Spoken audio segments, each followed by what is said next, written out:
নমস্কার বন্ধুরা, আপনারা দেখছেন স্টার নিউজ। বলিউডের চর্চিত অভিনেত্রী রেখা 70 থেকে 80 দশকে বলিউডে দাপিয়ে রাজত্ব করেছেন নায়িকা। একের পর এক হিট ছবি তিনি উপহার দিয়েছেন দর্শকদের। তবে কয়েক বছর ধরে অভিনেত্রীকে আর ছবি করতে দেখা যায় না। কিন্তু তার বিলাসবহুল জীবনযাপনের উৎস কী, সেই বিষয়ে আজ জানাবো এই ভিডিওতে।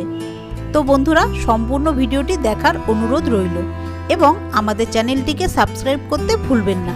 ভারতীয় নামী সংবাদ মাধ্যমের সূত্রে খবর পাওয়া যায়, প্রচুর সম্পত্তির মালিক অভিনেত্রী। মুম্বাইয়ের পাশাপাশি দক্ষিণ ভারতেও রয়েছে তার বিপুল পরিমাণের সম্পত্তি, যেসব থেকে লক্ষ লক্ষ টাকা ভাড়া পান নায়িকা। তাছাড়াও অভিনয় থেকে দূরে থাকলেও প্রায়শই বিভিন্ন টিভি শোতে অতিথি হিসাবে দেখা যায় রেখাকে, যার জন্য মোটা অঙ্কের পারিশ্রমিকও নেন। এসব ছাড়াও অভিনেত্রী রাজ্যসভার সাংসদ, প্রতি মাসে প্রায় 1 লক্ষ টাকা পান তিনি।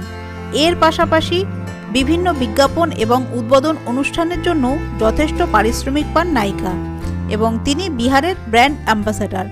বর্তমানে রেখার মোট সম্পত্তির পরিমাণ $40 মিলিয়ন, ভারতীয় মুদ্রায়, যার মূল্য 300 কোটি টাকা।